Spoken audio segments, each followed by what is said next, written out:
Assalamualaikum warahmatullahi wabarakatuh. Ashamaa harka fuunee jirra jirtu kabajamtoota maatiiwwan chaanaala seeruutuubi. Akkamii nagaa keessanii fayyaadhaa jirtu jabaattu baga jiraattanii yoo nageettanii isiniin jedha. Anillee obboleessi keessan nagaa jira kinoo nagaa walitti deebinee jirra isiniin jedha. Kabajamtootaa fi hordoftoota kiyyaa har'a barnoota haarawaa kan qabadhee isiniif dhufe kana keessatti jechuudha. Akkaataa itti kunoo akkuma argitan kana barreeffama feetaniin namaan dubbachuu dandeettan jechaadha. Barreeffama barbaadan filachuudhaan akkaataa itti namaan dubbachuu dandeettanii jechaadha. Fakkeenya amma yoo jaalallee keessan janaajanuu feetan salaamata garoo gaafattan onneedhaa wajjin kunoo akkuma argitan kana assalaamu alaikum warahmatullahi wabarakaatu jechuudhaan haala kanaan onneedhaa wajjin akkaataa itti dubbachuu ni dandeettanii jechaadha. Waasappii qofaa miti, feesbuukis ta'ee yuutuubii bakka barbaadanirraan amma yuutuubii irralleen koomentii nama kanaaf barreessuu yoo fedhe haaluma kanaan qad godhee asumatti naaf fidaa jechuudha. Kunoo akka argitan kana kan asirratti nuuf naaf fide kun yoo naaf ta'uu baate ammoo qubee ma'aa kana keessa dhufuudhaan haala maan sanarratti tuquudhaan kunoo haala kanaan kan fedhe filachuu danda'a jechuudha. Kunoo asirratti naaf baasaa sana booda ergachi jijjiiradhee haala kanaan salaamu alaikum warahmatullahi wabarakaatu jechuudhaan kan fedhe barreessee dubbachuu danda'a jechuudha. Obboleeyyan chaanaala kiyya kanaaf yoo haarawaa taatan sabskraayibii godhaa. Akkasuma laayikii gochuun dagatinaa yaada qabdan gara koomentiitiin naaf barreessaa. Hiriyoota keessaniif sheerii gochuun na jajjabeessaa isiniin jedha. Warri ammoo koomentii naaf barreessitanis koomentii keessan nin argaa hundi keessanuu galatoomaa ulfaadha. Baay'ee takka naaf galatoomaa isiniin jedha. Egaa kabajamtoota daawwattoota kiyyaa gara barnootichaa isin dabarsaa na waliin turtii gaarii.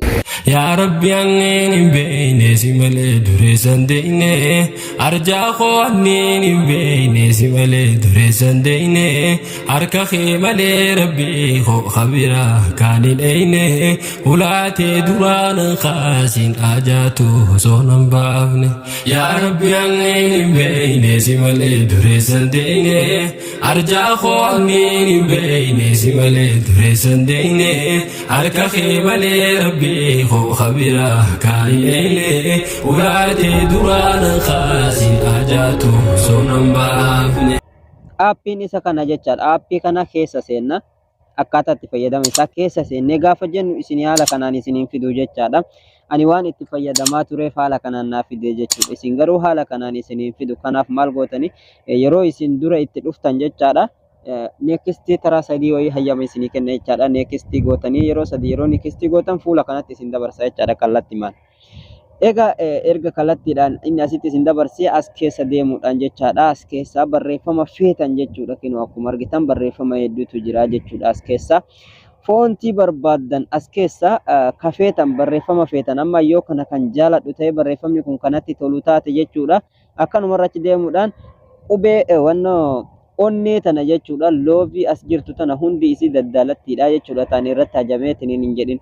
Kanaaf onnee tana irratti akkanatti dhoyitanii diimessitanii jechuudha.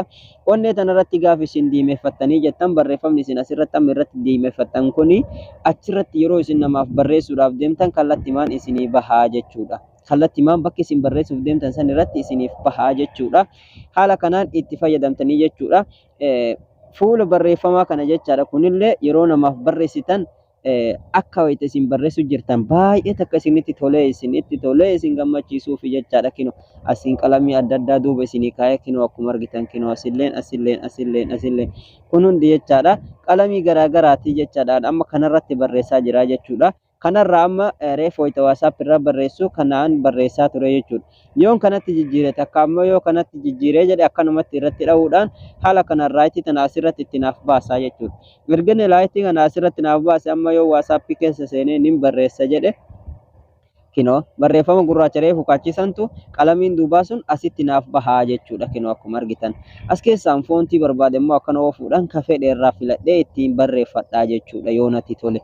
Kun natti toluu baate taanaan ammoo qubee A lamaan kanarra dha'uudhaan ammas as keessa seentanii sana booda ammas qubee A lamaan tana jechaadha. Allow fontis kan jettu kana irra dha'uudhaan kana keessa kafeetan filattanii jechuudha. Kunoo akkuma argitan kana asirraa kafeetan filachuudhaan barreessuu ni dandeettu jechaadha. Irruma gadhooyta yeroo isin irra gadhooytan kallattimaan as isinii fida sana booda kunoo haala kanaan namaa barreessuu ni dandeettu jechaadha. Raayitii itti gochuudhaan barreeffama barbaadan namaa barreessuu dandeettanii jechuudha. kabajamtoota hordoftoota kiyya gara aappii kana irraa buufattanitti yeroo isin dabarsu aappii kana buufachuudhaaf kiroomii keessa seentanii jechuudha. Pilaastorii keessa hin jiru aappiin kun. Kiroomii keessa seenuudhaan kiroomii keessa gaafa seentan asirra mallattoo sarchii kanarra dhufuudhaan sarchii bakka jettu tana irratti haala kanaan barreessitu jechaadha. Kinoo akkuma argaa jirtan kana biiji afwan qooya foontii normaalatti deeffadha. Haala kanaan barreessitu jechaadha. Kinoo akkuma argitan kana asirratti dha'uudhaan bifa kanaa yeroo isin barreessitan haala kanaan isinii dhufaa jechaadha. Akkuma argitan kunoo BGTHOR jedha. Haala kanaa yeroo isin barreessitanii sarchi irratti gootan isinii fidaa jechuudha. Aappiin isa kanaa jechuudha. Haala kanaa yeroo isin asirratti barreessitan kinoo aappiin haala kanaan isinii fidaa jechuudha. Irra gadhooytan liinkiin isinii fide kanarra. Yoo asitti isinii fiduu dide akkana oloofuudhaan liinkii barbaaddanirra liinkii akkanaa tana barbaaddatanii irra kaayattu jechaadha.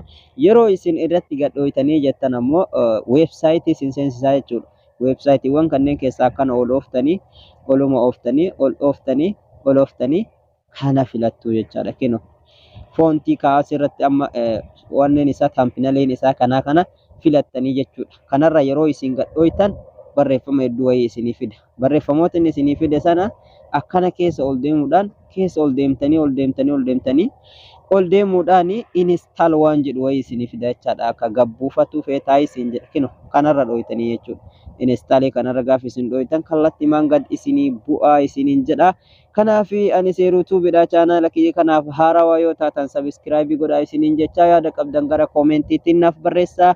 Viidiyoon isinitti tolan laayikii godhaa isiniin jedha. Waan hagammaatiin hordoftaniif galatooma horaa bulaa dheebana nagayaan tura.